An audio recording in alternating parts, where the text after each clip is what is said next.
Lancement officiel coopérative des Sénégalaises de France dimanche 24 novembre lañ ko amal Asnières ci banlieue bu Paris jigéen yu bare fekkee nañ ko. Septembre passé la projet bi taxaw ci ñaari weer lu toll ci ñeenti téeméer jigéen bindu nañ ci. bi ñu laajee ñeneen nag lu tax ñu sawar bindu ci coopérative bi lii la ñu tontu. coopérative bi daf fi yàgg daf fi mësoon a am ñu am ci rëccu muy déception yàlla def bii li Macky Sall wax leer loolu moo tax man ma dugg ci ndax li mu wax ba ñu ko ne dañoo bëgg ay terrain dafa ne ndimbal na ca fekk loxol borom nit ki boo yorul xaalis nga bëgg ñaan loo xam ne ñëpp a ko bokk du mën a sotti ci biir loolu nag ñu waxtaan ceeg moom ñi nga xam ne ñooy présidente bi di Adja Capatel dem ci ba mu jeex tàkk nag wax dëgg yàlla di xale bu baax boo xam ne xam na coono jigéen ñi xam na suñu coono fi ndax koo mës a jox xaalis du ci def li nga xamante ne moom nga bëgg yàlla dimbali ñu nekk ay jigéen nag yu taxaw ak Adja Marème Fall Adja Mali Ndiaye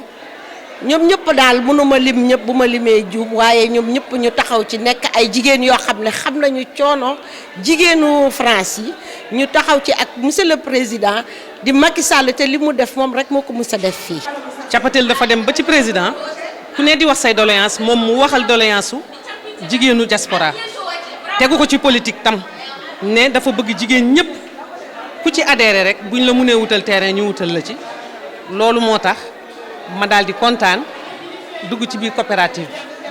Je compte pas finir mes jours en France et donc j'aimerais par la suite pouvoir m'installer au Sénégal et pouvoir avoir un terrain comme tout le monde et le construire pour pouvoir y vivre avec mes enfants et ma famille. Succès coopérative bi bettul Capatel Sall. Succès bi mooy que jigéen ñi dañoo soxla toit loolu moo waral mu am 400 et quelques adhérents donc nit ñi. tey seen xel ak seen xalaat yëpp ci dëkk ba la nekk ñuy remercier président Macky Sall bien sûr au passage parce que tax na ba nit ñi bëgg Sénégal li waral succès bi mooy que jigéen ñi soxla nañu toit te jigéen ñi dañoo comprendre ñoom kenn di leen defal seen liggéey à notre place ñun ñoo war a taxaw xool fan la ñuy jaar yan moyen la ñuy jël pour accès au logement. Présidente coopérative des Sénégalaises de France expliqué na aussi importance am kër Sénégal pour waa diaspora. bu ñu amee logements sociaux bu ñu ñibbee ak suñu njaboot dina tax suñu njaboot yi nekk dans les très bonnes conditions bëgg suñu réew ba suba ñun suñ fi nekkul ñoom seen xel dina nekk fu ñu jógee parce que ñun ñëpp xam nañ suñu kër famille yi benn néeg ngay am. nga yóbbu ànd ak ñeent wala ñetti xale ci benn néeg ak yow ak sa borom kër ñun ñëpp xam nañu condition yooyu du tax xale yi gën a sawar di dem foofu léegi nag lu ñu def di coopérative bi pour mën na et je pense que pour yéen tamit ci yoonu yokkatee di président Macky Sall doon wax ci la bokk am toi aussi mën a nekk dans les très bonnes conditions ak sa njaboot dina permettre suñu njaboot bi suñu paree jàng am courage bu toll ni ñibbi suñu réew mun fa liggéey et ça se travaille maintenant léegi nag président Macky Sall moo ñu waxoon organisez-vous c'est ce qu'on a fait et ñun pare nañu waxoon na tamit ndimbal na fekk ci loxoy boroom. pour coopérative bi mën a réussir foog membre yi sawar waaye foog autorité aussi dugal seen loxo ci liggéey bi loolu moo tax Capatel Sall lancé appel président Macky Sall première dame ministre des affaires étrangères et des Sénégalais de l'extérieur Amadou Ba Mamadou Talla ministre de l'éducation nationale Moïse Sarr secrétaire d'État chargé des Sénégalais de l'extérieur ak Abdou Karim Fofana ministre de l'urbanisme du logement et de l'hygiène publique. ñu ngi ñaan président Macky Sall mu jàppale jigéen diaspora di ñaan aussi lancer appel aussi à la première dame Marième Faye Sall ne ko lii mbirum jigéen la te man daje woon naa fi ay réunion yu bari yi nga xam ne première dame dafa doon wax indil leen projet ñu jàppale leen donc ñun tey amuñu projet bi nga xam ne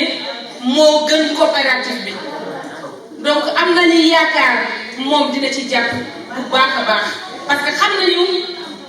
na lan la jigéen ñi diaspora dund di lancer appel aussi ci ministre des Sénégalais de l'extérieur Amadou Ba mu xam ne lii projet jigéen yi la te moom waa kay donc mu jàpp ci ministre de logement aussi ñu jàpp ci et aussi am nañu ay ministre ñi nga xam ne ci ñun lañu bokk ministre Mamadou Talla ministre de l'éducation nationale nga xam ne te kat nga wax leen jigéen France ñun dañoo am sens ñu koy sante yàlla bu baax a baax mënoon nañu am ay ministre ci diaspora bi mais fekk du jógee fii ci France ku mel ni Mamadou Talla te ñun ñëpp xam nañu fan la teg France ak nan la jàppale jigéen ñi ñu fi nekk fii ci biir France am tamit secrétaire d'État chargé des Sénégalais de l'extérieur Moïse Sarr mu jóge ci ñun waaye ñun lan la ñuy xaar. membre bu ne ci coopérative bi 2000 € la war a cotiser coopérative bi nag du pour am kër mais pour am terrain la lu ñu seetlu aussi souvent mooy que problème transparence mooy faral di gàllankoor coopérative yu bëri loolu moo tax coopérative des Sénégalaises de France jël ay matuwaay pour lépp mën a jaar yoon. pour ñun ñëpp xam nañu coopérative dafa compliqué ci diaspora France boobu bi ñu nekk parce que bari na coopérative yi fii jaar amoon na ay problème mais ñun nee naa la dañ ko def d'une sorte ba nga xam ne transparente dina ci am te set na moo waral tey jigéen ñi c'est-à-dire dañ ko créer ci 28 septembre on est 24 novembre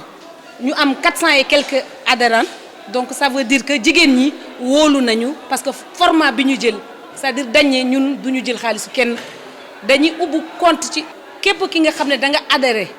joxe sa part sociale ñu jox la RIB nga dem verser sa bopp soit nga dem ci banque bi wala virement automatique wala paiement en ligne c'est-à-dire que entre toi ak banque bi tu as toutes les reçus après xam nga loolu c'est clair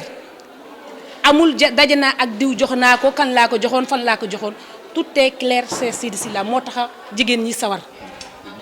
ñun suñu coopérative bi li ko lal mooy transparence ak visibilité ndax mbirum xaalis moo demee noonu xaalis bu leerul baaxul ñun bëgguñu lu lëndëm ndax judduwuñ ci lu lëndëm màgguñu ci lu lëndëm te xaalis ku ko mën a yor dafay fekk nga liggéey lu ëpp liñ lay jox te sant yàlla war na jaam liggéey fi ba retraité te amuloo terrain loolu neexul benn jigéen looloo tax ñu def suñu coopérative bi te nag dërëm bu nekk fu mu dugg dinañ leen ko leeralal ba mu leer ndax xaalis bi man duma ko laal les 2000 € la yaay dem verser ji ci compte coopérative bi ci fee nu mu tudd BHS bi nekk Strasbourg Saint-Denis nit ki mooy dem verser xaalisam su ëllëgee su nee maa bokkoon ci coopérative bi bokkatuma dama bëgg ngeen jox ma sama xaalis on a un conseil administratif dégg nga le conseil on va se réunir delloo ko xaalisam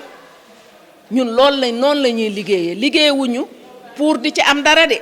ñun la satisfaction des femmes loolu loo tax ñu jóg taxaw di liggéey mais du leneen.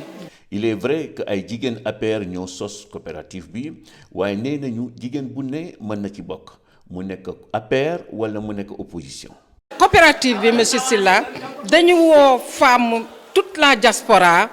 pour ñu ñëw ñu ànd répondre à ce que nous avons fait à ce que le président nous a proposé mooy lan ñu organiser wu. Quand le président parle d'organisation, c'est sous forme de coopérative. Donc coopérative rek moo mën a def lu wóor pour nit ñi mën a am seen logement ñu woon ak jigéenu France ñëpp bàyyiwuñu kenn Benno Bokk Yaakaar APR opposition sans exception femmes yi nañu ñëw ñu ànd liggéey ànd def cotiser fexe ba ñu mën a bénéficier wu ci logement yi nga xam ne jigéenu sénégalaise de France yépp soxla Le nañ. 9 novembre passé la Adama Diagne benn jigéen bu ñu ràññoon fii ci APR France génn àdduna jigéenu coopérative bi observé nañ ko 1 minute de silence.